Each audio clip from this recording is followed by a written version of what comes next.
ይሄ ታውቀዋለህ? አባባል ነው። አባባል ነው። አዎ ይሄ ስለ አባባል ነው። ኢየሱስ አባባል ነው። ከባለቤቱ በላይ ቡዳ ነው ይባላል። ስለ ኢየሱስ ከኢየሱስ በላይ የሚያውቅ የለም። ስለዚህ መጀመሪያ ከኢየሱስ ንግግር የትኛው ቦታ ላይ ነው ኢየሱስ እኔ አምላክ ነኝ ያለው? ካልሆነ በቃ ዘግተን ኢየሱስ ላይ ተጨባብጠን እንደዚህ ኢየሱስ አምላክ ነኝ አለን ብለን ተሰባብተን ከዛ ደግሞ ወደ ሐዋርያት እናልፋለን። ስለዚህ መጀመሪያ ኢየሱስ አምላክ ካለ አቅርብልኝ እሱ። የሥላሴን አንድነትና ሶስትነታቸውን ታውቃለህ? መጀመሪያ እሱን ነገረ ሥላሴ ነው። አሁን እኔ ነገረ ክርስቶስ ላይ ነው ያለሁት። ነገረ ሥላሴ እና ነገረ ስለዚህ ክርስቶስ ይለያያሉ። በእሱ ታምናለህ አንተ መጀመሪያ? ሁለቱም ውሸት ናቸው። ሁለቱም መጽሐፍ ቅዱሳዊ አይደሉም። የሐሰት ትምህርት ናቸው። ትክክል አይደሉም። ምኑ ነው የሐሰት ትምህርት የሆነው? ሁለቱም። አንደኛው አሁን ርዕስ ልታስቀይረው ነው። አየህ አይደለ? ርዕስ ከምንቀይር ፕሊስ መጀመሪያ ኢየሱስ አምላክ ነኝ ያለው ተስፋዬ ራስህ እኮ ነው የጀመርከው እኮ። በቃ እሺ እኔ እኮ መጀመሪያ ታምናለህ። አዎ ታምናለህ ስል ስታምን ነው። ገብቶሃል? ስታምን በሥላሴ አንድነትና ሶስትነት እንደማስደስተኛ የሥላሴን አንድነትና ሶስትነታቸውን አይደለም። መጀመሪያ የኢየሱስ አምላክነት ስጠኝ። የኢየሱስ አምላክነት ብዙ ቦታ ተጽፏል። ምሳሌ የትኛው ቦታ ነው ኢየሱስ አምላክ ነኝ ያለው? መልካም በአዲስ ኪዳን ነው ፈልጓ። እግዚአብሔር ማለት ኢየሱስ ነው።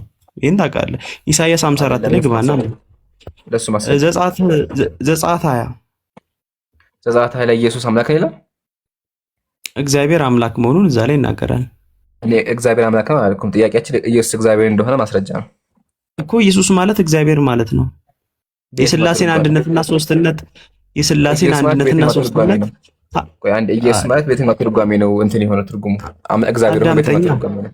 እሺ ኦሪት ዘፍጥረት ምዕራፍ 1 ላይ ኑ የሰው ልጆች በአምሳላችን እንፍጠር አሉ። ያ ምንድነው? አንድነትና ሶስትነታቸውን ነው። አንድ እዚህ ጋር ላረመ እንፍጠር ያለው ማን ነው? እንፍጠር ያለው ማን ነው? አብ ወልድ መንፈስ ቅዱስ። እንፍጠር ያለው አብ ወልድ መንፈስ ቅዱስ ነው። አንድ እግዚአብሔር ማለት ነው። እንፍጠር ለማን አሉ እንደዛ ማለት ለማን አሉ እንደዛ ማለት እንፍጠር ያለው አብ ወልድ መንፈስ ቅዱስ ከሆኑ አብ ወልድ መንፈስ ቅዱስ ለማን እንፍጠር አሉ? እንዴት ለማን እንፍጠር? ቃል ስጋ ሆነ ማለት ለማን የተነገረው? ቆይ እሱ ላይ መጣል። አሁን ዮሐንስ 1:9 ላይ እኮ አብ ወልድ መንፈስ ቅዱስ አትቀይራ እንዴ? ስኬት አሁን ያለ ነው ዘፍጥረት ምዕራፍ 1 ላይ ነው። ዘፍጥረት ምዕራፍ 1 ላይ እግዚአብሔርም አለ ሰውን በመልካችን እንደ ምሳሌያችን እንፍጠር ይላል። እንፍጠር ያለው ለማን ነው? አብ ወልድ መንፈስ ቅዱስ እኮ አልኩህ እኮ። ለማን እንደዛሉ? ቃል እኮ ነው። የእግዚአብሔር ቃል እኮ ነው። ለማን እንፍጠር ብሎ የነገሩት ለማን ነው? ቃሉ የራሳቸው እኮ ነው። የእግዚአብሔር ቃል። አሁን ምሳሌ ስኬት መጥቼ እኔ ቲክቶክ ላይቭ እንግባ ብልህ እኔ እያወራሁ ነው አይደለ? ለማን ያልኩት? ለስኬት ኢምራ ለስኬት ላይቭ እንግባ አለ። እዚህ ጋር እኛ እኮ ሰው እኮ ነን። መለኮት አይደለም። እሺ እንፍጠር ያለው ማን ነው? አብ ወልድ መንፈስ ቅዱስ አይደለ?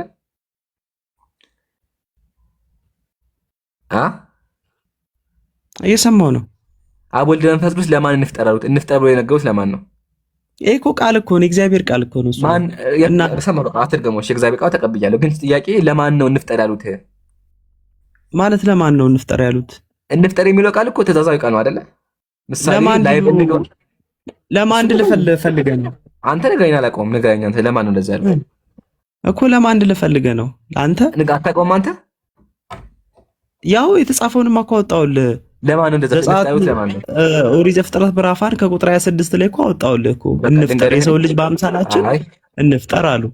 ንገረኝ ለማን እንደዛ እንዳሉ እንዴ? ለሙሴ እንዳትል፣ ለመላእኮች ማስረጃ አንተ ማስረጃ ጥሩ ማስረጃ። እሺ መጽሐፍ ቅዱስ መጽሐፈ ኩፋሌ ምዕራፍ 4 ቁጥር 4 ላይ ግባ። ገብቻለሁ። ሙስሊም ፈጣን ነው፣ በአንድ ላይ የሚያወጣው ያው ወጥቷል። አረ በስልክ እኮ ነው። እኔ እኮ በመጽሐፍ ቅዱስ እኮ ነው የማወጣው። ልዩነት ያለው በመጽሐፍ እናወጣለን። አራት አስብ ሙስሊም ፈጣን ነው አውጣ። እሺ ጥሩ ነው።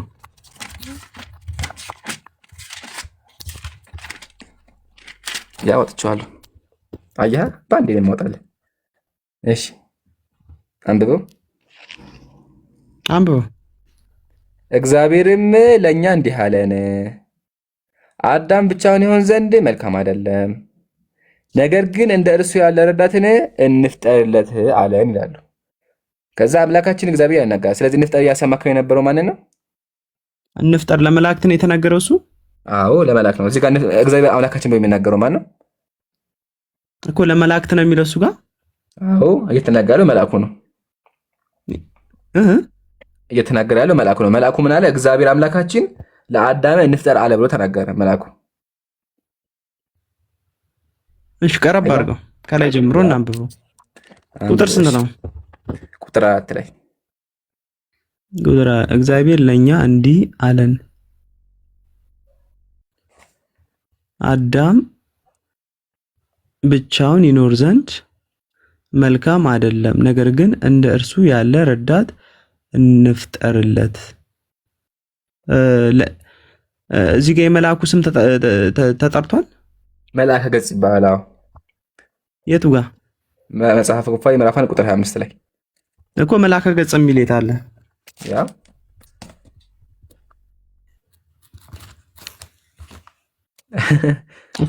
እሱ እኮ ሌላው ድኮ ነው የሚለው። ቆይ ሙሉ መጽሐፈ ኩፋሌ ቆይ እናት ለልጇ ልጅ ለእናቷ ምጥ አስተማረቻት አሉ። ይሄ የሚለው እኮ ሌላ እኮ ነው አውዱ ከላይ የሚለው ማለት ነው። ስለዚህ አዳምጠኛ እንዲገባ መጽሐፉን አታውቀውም። መጽሐፉ መልአኩ መጥቶ ለሙሴ እያስተማረው ነው። እሺ ማን? መልአኩ መጥቶ ከመጀመሪያው ከምዕራፍ 1 ጀምሮ ፍጥረት እያነገረው ነው ለሙሴ። ማስረጃ ስጠኝ። ለሙሴ የኩፋሌ ጻፈ ለሙሴ ሞድ ማስረጃ ስጠኝ። አቀርብልሃለሁ። እንዴ አታስብ። እኮ የጻፈውማ ሙሴ ነው፣ ግን ለሙሴ እንደሆነ አሳየኝ። መጀመሪያ ጨርስልኛ። ቁጥር 4 ላይ እንጨርስ። መጀመሪያ እንፈራው ለማለት አሳየኝ። እሺ መጀመሪያ ለሙሴ መሆኑን አሳየኝ። እሱ ሁለተኛ ፖይንት ለሙሴ መሆኑን አሳየኝ። አቀርብልሃለሁ። መጀመሪያ ያመጣሁትን ፖይንት መልስ። መጀመሪያ ያመጣሁትን ፖይንት መልስ። አይሰማም? መጀመሪያ ምን ጠየቁ? አሳየኝ እያልኩ ነው። እሺ መጀመሪያ ምን ጠየቁ? የጠየቁን ነገር መጀመሪያ እኮ አሳየኝ አልኩህ እኮ። ጋር ነገ መጀመሪያ ማለት እንደሆነ እኮ አሳየ። ለሙሴ እንደሆነ አወጣልሃለሁ፣ ከፍቼዋለሁ፣ አሳይካለሁ። ለሙሴ እንደሆነ ያው እዚህ ጋር እናነበዋለን። ቀላል ነው። ግን ከማንበባችን በፊት አዳምጥ። በኋላ ለምን ነካ? መጽሐፈ ኩፋሌ ምዕራፍ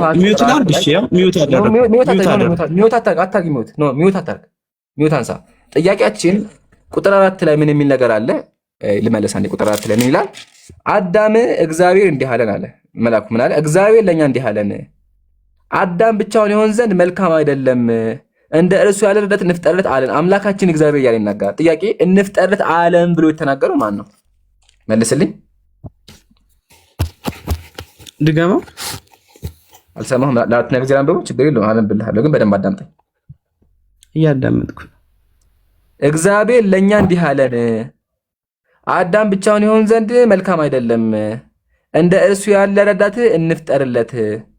አምላካችን እግዚአብሔር በአዳም ላይ እንቅልፍ አመጣ ይላል። እንፍጠርለት አለን አምላካችን እያለ የሚናገረው ማን ነው? እግዚአብሔር አምላክ አለው ማለት ነው። እግዚአብሔር ራሱ አምላክ እኮ ነው። እዚህ ጋር ደግሞ አምላካችን እግዚአብሔር ለኛ እንደዛ ይላል እኮ። ያኔ ታዲያ የተናገረው ማን ነው? እግዚአብሔር አምላክ አለው ማለት ነው። እግዚአብሔር አምላካችን ያለው ማን ነው? እሱን እኮ ጠየቅ። እሱ ማለት ንገረኝ፣ ማን እንደዛ ያለው እኮ ማን ነው? እኔ ራሱ ጠየቅኩህ እኮ። አንተ እኮ አምላካችን እግዚአብሔር አምላካችን እኔ መጠየቅ እሱን ጥያቄ ነው። ቆይ እግዚአብሔር አምላካችን ያለው እግዚአብሔር ስንት አምላክ ነው እኮ አልከኝ እኮ። ሌላ አምላክ አለ ወይ እኮ አልከኝ እኮ። አይደለም አይደለም። ቆይ እንዲገባ ሀቢቢ እንዲገባ ምን ብዬ ጠየቅኩህ? እዚህ ጋር አምላካችን እግዚአብሔር እንፍጠረት አለን ይላል። አለን ያለው ማን ነው ስልህ እግዚአብሔር አልከኝ። እዚህ ጋር እግዚአብሔር እንፍጠረት ብሎ ከሆነ ቀጥሎ ደግሞ አምላካችን ይላል። ስለዚህ ተናጋሪው እግዚአብሔር ከሆነ እግዚአብሔር አምላክ አለው እንዲህ አልኩህ። ከዛ አንተ ምናከኝ እግዚአብሔር እንደሆነ ወይም ደግሞ ማን የተናገረው ማስረጃ ቀርቶኛል። እኔ እኮ ሲጀመር ጥያቄው እኮ ነው። ጥያቄ ምንድነው? እዚህ ጋር እንፍጠር ያለው ማን ነው? ለማን ነው? ለማን ነው? ንገረኝ። እሱ እኮ እሱንማ የጻፈው እኮ ነው እንጂ እግዚአብሔር ራሱ አምላክ እግዚአብሔር ነው። ኩፋሌን የጻፈው ማን ነው? ማን ነው የጻፈው? ሙሴ ነው የጻፈው። እሺ፣ ስለዚህ እግዚአብሔር ለሙሴ እንፍጠር ያለው እግዚአብሔር ለሙሴ እንፍጠር ያለው አይደለም። አብ ወልድ መንፈስ ቅዱስ እኮ አልኩህ እኮ። የሰው ልጅ በአምሳላችን እንፍጠር። አንዴ ምንም እየገባህ አይደለም እስካሁን። አንዴ አዳምጠኝ። ኧረ ገብቶኛል። እሺ አልገባህም ወላ አልገባህም? እንዲገባህ አዳምጠኝ። እግዚአብሔር ለእኛ እንዲህ አለን አለ። ምን አለን? አዳም ብቻውን ይሆን ዘንድ መልካም አይደለም፣ ነገር ግን እንደ እርሱ ያለ ረዳት እንፍጠርለት አለን። አምላካችን እግዚአብሔር በአዳም ላይ እንቅልፍ አመጣ ይላል። እዚህ ጋር እንፍጠርለት ያለው ማን ነው? እግዚአብሔር አይደለም? እንፍጠርለት ያለውማ አዳምና ሔዋንን የፈጠረው እኮ እግዚአብሔር ነው። እግዚአብሔር ከሆነ እዚህ ጋር ደግሞ እግዚአብሔር አለን ይላል። እግዚአብሔር አምላካችን እንዲህ አለን ይላል።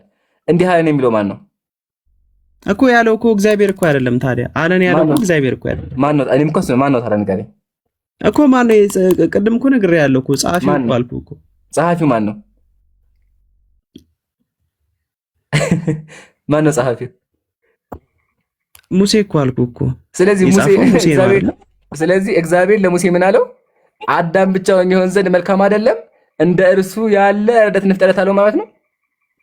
ሎቱ ስብሐት። ስለዚህ አዳም ፈጣሪ ነው ማለት ነው። ምን አይነት ጨዋታ ነው የምትጫወተው አንተ? ራስህ ምን ጨዋታ የምትጫወተው? ያልገባህም እንዴ ተወራ ያለው ምን ነካ? በደንብ ነው የገባኝ። እዚህ ጋር እሺ፣ መልአክ ወይም እዚህ ጋር እየተናገረ ያለው አካል ስለ ፍጥረት አይደለም የሚናገረው፣ ስለ ፍጥረት ነው። ስለ ፍጥረት ከሆነ ሙሴ ፍጥረት ሲፈጠር ነበረ? ሙሴ ፍጥረት ሲፈጠር አልነበረም። ካልነበረ እዚህ ጋር እንቅልፍ አመጣበት። እንደዛማ የምትል ከሆነማ ይኸውልህ ቃሉን ምሳሌ የቁርአን ያላ ቃል ነው አይደለም? እሱ ሌላ ፖይንት። ቁርአን ላይ ትመስ ፕሊዝ እኮ እንዴ ከአንተ ጋር እኩል ላመጣልህ እኮ አይደለም። እዚህ ጋር እንስማማ መጀመሪያ። አይደለም እንዴ መሰለኝ ሁለት የተለያዩ አዳምጠኝ። እንደዚህ ይባል ነገር የለም። ስኬት ሁለት የተለያዩ ነገሮች አዳምጠኝ። አሁን ያለው መጽሐፍ እንዴ ለምን ያንተም አምላክ ነው አይደለ? ስኬት እንረባበቻ። እንደዛ እኮ ይሄ ማምለጥ ይባላል። ሊትራሊ ማምለጥ ይባላል። መልአኩ እንዳለ እያሳየሁ ነው ያለው። አንድ አዳምጠኛ ፕሊዝ። ዝም በል ብትለኝ እኮ እላለሁ እኮ በነገራችን አልኩህ እኮ አንዴ ዝም በል። እሺ ይምራን፣ ቆይ ተረጋጋና። እሺ አንዴ ዝም በል። እሺ በቃ አይ እንዴት አንተ ሚውት ታደርገኛለህ? ዝም በል። መጀመሪያ እንረጋጋ። ሁለታችንም አይደለም እንረጋጋ። እሺ አንድ ደቂቃ ስጠኝ። አንዴ የመረጋጊያ ሰዓት መልሳ። የመረጋጊያ ሰዓት የመረጋጊያ ሰዓት አንደኛ አሁን ሜት አድርጌ በቃ ስኬት እየረበሽከ በቃ እኔም ዝም በል አንተም ዝም በል በቃ አንዴ ዝም እንበል። እንደሱ አመሰግናለሁ። አሁን ጥያቄን አቀርብልሃለሁ፣ በደንብ አዳምጠኝ።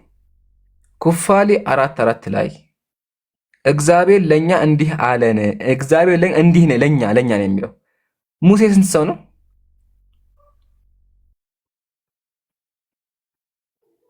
ሙሴ ስንት ነው? ብዙ ሙሴዎች አሉ እንዴ?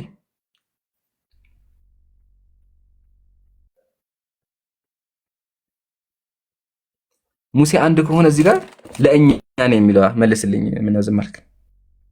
ለእኛ ነው የሚለው። ሲቀጥል ሙሴ ፈጣሪ ነው ማለት ነው። ሎቱ ስብሐት። እንደዚያ ሳይሆን እኮ ጸሐፊው እሱ ስለሆነ ነው። ሙሴ ታጋንተኛው ማን ፍቅረ ማርያም ዝም በል። እንትና ይመልስ። ሱራፊል ይመልስ። ሱራ አለ ለው ግን ራስህ አሁን ክፈተኝ። ሚውት እንዳደረከኝ ራስህ ክፈተኝ። የምር ሚውት ታደርገኛለህ። ለምን እንደው ታውቃለህ? አንደኛ ሚውት አድርግ ብትለኝ እኔ ችግር የለብኝም አላልከኝም። እኔ በጭራሽ አዳምጠኝ። እኔ እንደዚህ አይነት ስነ ምግባርም የለብኝም። መጓየት ከፈለክ እኔ ችግር የለብኝም ሚውት ተደርጌ ምናምን። ስለዚህ አሁን ሚውት አድርጌያለሁ። ራስህ እንደጀመርክ ራስህ መጨረስ ትችላለህ። ለምን እንደሆነ ታውቃለህ? አዳምጠኝ። ሚውት ግን ልፍታ በቃ ችግር እኔ ፈታህ ሚውት አድርጎ ልፍታ ነው ፍታኝሽ። ያው ፈታሁ። አሁን ፈትቻለሁ። የልጅ ተፈታህ። ተፈትቻለሁ። ፍታ እንጂ ፈታሁ። ያላኩልህ አንተ ፍታህን ተቀበለ። ይፍቱኝ ይባርኩኝ በል ልጄ። ኧረ ይፍቱኝ ይባርኩኝ በል። ፈትቻለሁ። በቃ አልተፈታም። በቃ ሌላ ጊዜ ችግር አይታትና በደምብ ጥቅስ በደምብ አይታትና እዚህ ጋር እኛ ነው የሚለው። እኛ ሙሴ አንድ ሰው ነው። እዚያ ግን መልአኩ ለሙሴ እየነገረው ነው። መልአኩ ለሙሴ ምን አለው? እግዚአብሔር እንዲህ አለን። ምን አለን? አዳም ብቻውን ይሆን ዘንድ መልካም አይደለም፣ እንደሱ አይደል እንፍጠር አለን የሚለውና በቃ እቺን ያዝ ዝም ብለህ ያው ከዚህ ላይ መቼ እንቅ አድርጌ እንደዚህ በግልበት ሞባይልህን ቀምቼ ሚውት አልከፍትብህም። ምንም ማድረግ አይቻልም። ሚውት ደግሞ ያደረኩት ነግሬህ ነው። ስትረብሽ እንደማመጥ ነው ያልኩት። ጥያቄ ነው የጠየኩህ። ለማንኛውም እናመሰግናለን። ስላሴም ሆነ ነገረ ክርስቶስን ማየት አልቻለም። ፍቅረ ማርያም ሰላም ብያለሁ።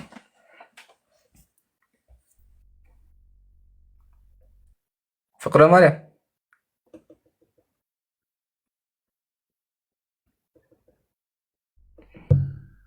ይሄኛውን ተፈጠን አመጽ ጀመሩ እንዴ?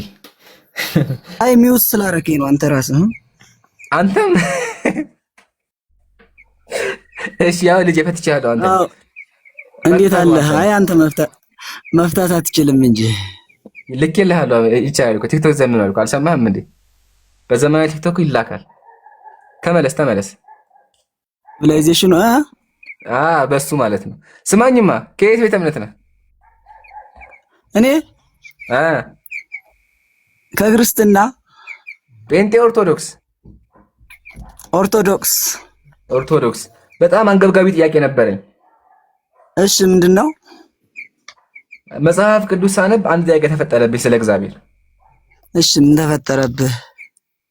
እሺ እጅ ላይ መጽሐፍ ቅዱስ አለ? መጽሐፍ ቅዱስ ይኸው ስልኬ ላይ ስለሆነ ነው የወጣው የሚመስለው። አይመስልም? እሱ ጋር ይመስላል እንደወጣ ነው የሚመስለው። ማለት ያው ችግር የለም እያወጣው ይከታተልሃለሁኝ። ያው ለእናንተ ማሳየት ላልችል እችላለሁኝ እንጂ እዚሁ ጋር እኔ እያየሁኝ አመለክታለሁ፣ ትገልጻለህ አንተ። በቃ ጥሩ እንደዛ ጥሩ ነው። እሺ የመጀመሪያ ጥያቄያችን እግዚአብሔር በአካል ስንት ነው? እግዚአብሔር በአካል ስላሴ እግዚአብሔር በአካል አንድ ነው፣ በእግዚአብሔርነቱ ማለት ነው። በአካልነቱ ነው ያልኩኝ። በአካል ስላሴዎች ነው እንጂ እግዚአብሔር ማለት አትችልም። እሺ ስላሴዎች በአካል ስንት ናቸው? ሶስት ናቸው። በመለኮት ስንት ናቸው? አንድ። እሺ አሁን ጥያቄያችን ሶስት አካል አለ ብሎ የሰበከ ያመለከ የትኛው ነብይ ነው? ሶስት አምላክ በመጽሐፍ ቅዱስ ላይ ወይም በነቢያት ወይም በሐዋርያት ላይ እንደዚያ ተብሎ የተጻፈ ባይኖርም ስላሴ ተብሎ የተጻፈ ነገር ባይኖርም ግን በምሳሌ እና ባሉበት መጀመሪያ ስላሴ የሚለው የለም። አመሰግናለሁ። አጨብጭቤያለሁ። ዘጋ። ሁለተኛ ተገልጾባቸዋል እኮ ተገልጿል እኮ ቃሉ ግን የለማ። ቃሉም አለ ማለት ለሚያስተውለው ሰው እኮ አለ።